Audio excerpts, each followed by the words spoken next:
मोर्शीवरून मतदारसंघातून आताच्या घडीची एक मोठी ब्रेकिंग बातमी समोर येत आहे। विक्रम ठाकरे आणि त्यांच्या मित्रपरिवाराने महसूल मंत्री चंद्रशेखर बावनकुळे यांच्या उपस्थितीत भाजपात प्रवेश केलाय। या प्रवेशानंतर आता मोर्शीवरून मतदारसंघात मात्र एक नवा ट्विस्ट पाहायला मिळणार आहे।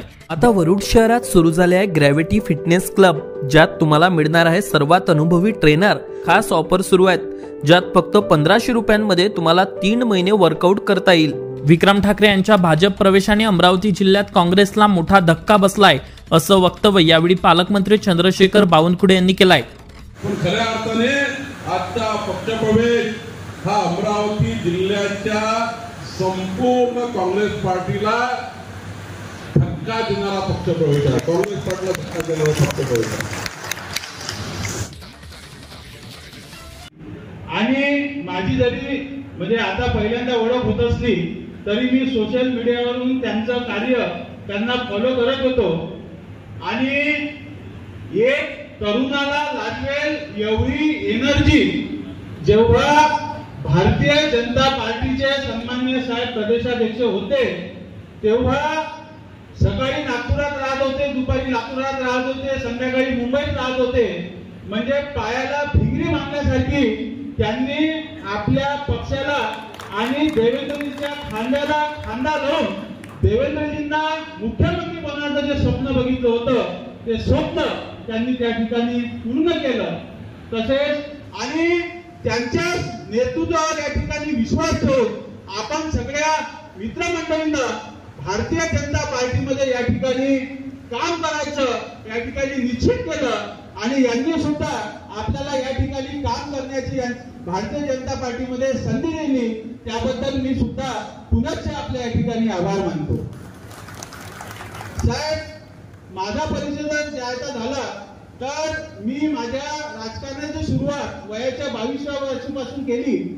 पहिले पंचायत समिती सदस्य निवडून आलो, नंतर जिल्हा परिषद सदस्य निवडून आलो, पुनश्च पंचायत समितीला उभा राहिलो, पंचायत समितीचा सभापती झालो। हे तरी जे शक्य झालं हे जे माझ्यासमोर जे वडीलधारी मंडळी बसलेली आहे आणि जे युवक मंडळी बसलेली आहे ह्या यांच्याच आशीर्वादाने या सगळ्या गोष्टी शक्य झालेल्या आहेत। म्हणून आमचे जे ऋणानुबंध आहे हे पक्षाच्या पलीकडे असून हे आमचे कौटुंबिक संबंध आहे। जेव्हा माझ्यावर एखादा सुख किंवा दुःख येते किंवा यांच्यावर एखादा सुख किंवा दुःख येते तेव्हा आम्ही सगळ्या मंडळी एक कुटुंबातल्या सदस्याप्रमाणे एकामेकाच्या खांद्याला खांदा लावून या ठिकाणी काम करत असतो।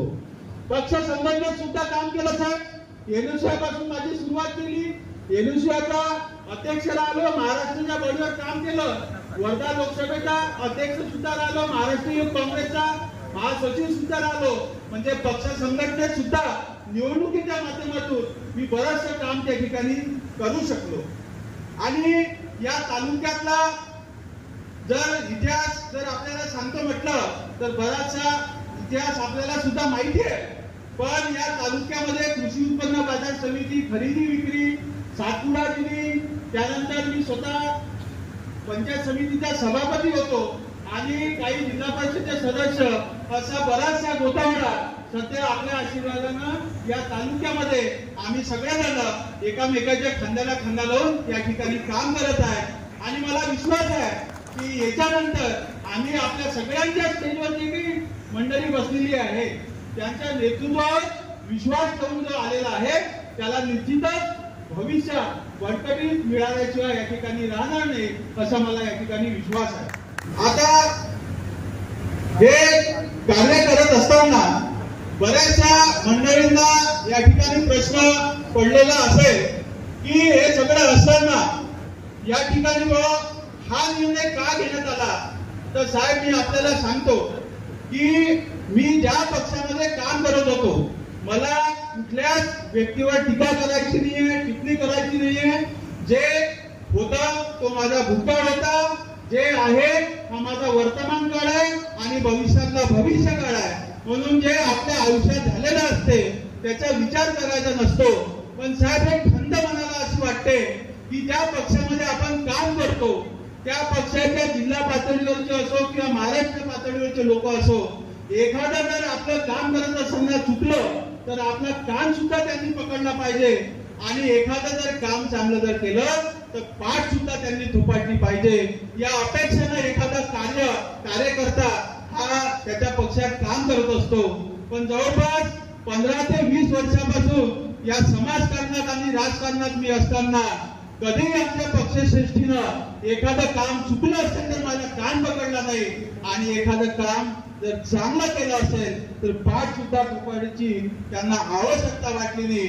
आणि ज्या पक्षात माझी सोडा पण माझ्या सोबत जे वडीलधारी मंडळी या ठिकाणी जुळली आहे, त्या वडीलधारी मंडळीची जर त्या पक्षात इज्जत नसेल तर त्या पक्षात काम करण्यात काही अर्थ राहत नाही.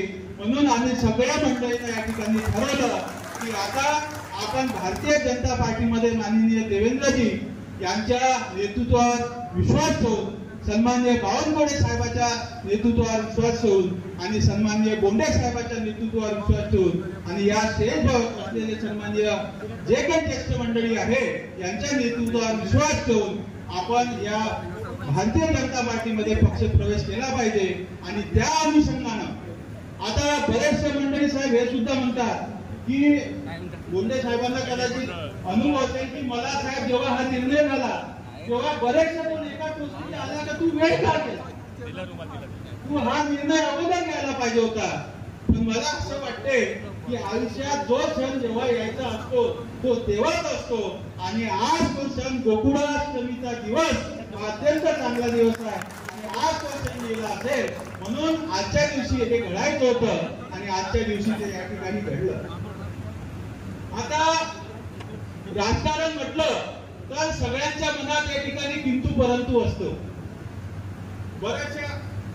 बऱ्याचशा लोकांना मी या ठिकाणी सांगू इच्छितो की ज्या पक्षामध्ये मी काम करत होतो त्या पक्षामध्ये कार्य करणारा कार्यकर्ताच होतो, आणि ज्या पक्षामध्ये आज आपण सगळ्यांनी प्रवेश घेतलेला आहे त्या पक्षामध्ये सुद्धा कार्य करणारा कार्यकर्ता म्हणून या ठिकाणी मी समोर या ठिकाणी काम करेल एवढं आहे अनुषंगाने आपल्याला सांगतो.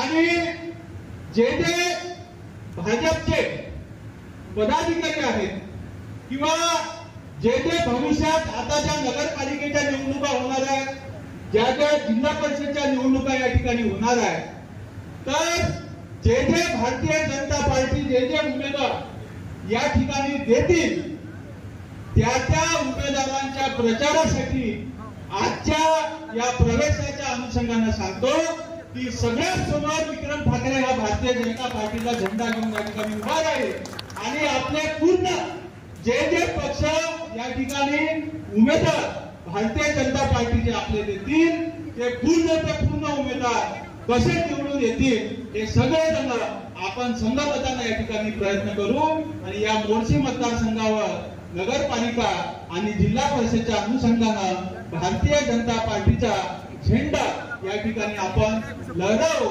एवढाच या ठिकाणी अनुषंगाने आपल्याला सांगतो. आणि यानंतर माझ्या या अनुषंगाने आपल्याकडून एकच अपेक्षा आहे की जे 15-20 वर्षापासून जे काही आम्ही राजकारणाला किंवा राजकीयाला बरी पडलो आणि कामाच्या अनुषंगाने जेव्हा आम्ही जिल्ह्याच्या नेत्याकडे गेलो किंवा वरच्या नेत्याकडे तर जाता काही योग आला नाही, पण जेव्हा काही जिल्ह्याच्या नेत्याकडे गेलो तेव्हा आम्हाला निराश होऊन त्या ठिकाणी यावं लागलं. तर या प्रवेशाच्या अनुषंगाने सन्माननीय पालकमंत्री महोदयांना, सन्माननीय बोंडे साहेब, सन्माननीय यावलकर साहेब यांच्या अनुषंगाने मी एकच अपेक्षा आपल्याकडनं ठेवतो की जे काही मंडळी आपल्याशी जुळलेले आहे, जे त्यांचे जे काही छोटे मोठे काम राहतील तेवढेच काम आपल्या अनुषंगाने आपल्या मदतीनं या ठिकाणी व्हावे एवढीच अपेक्षा मी आजच्या प्रवेशाच्या निमित्तानं आपल्याकडनं ठेवतो. आणि पुनश्च मला या भारतीय जनता पार्टीचा सदस्य आपण सगळेजण आपल्या आशीर्वादानं बनवून घेतलं त्याबद्दल मी पुनश्च आपले आभार मानतो. थांबतो. धन्यवाद.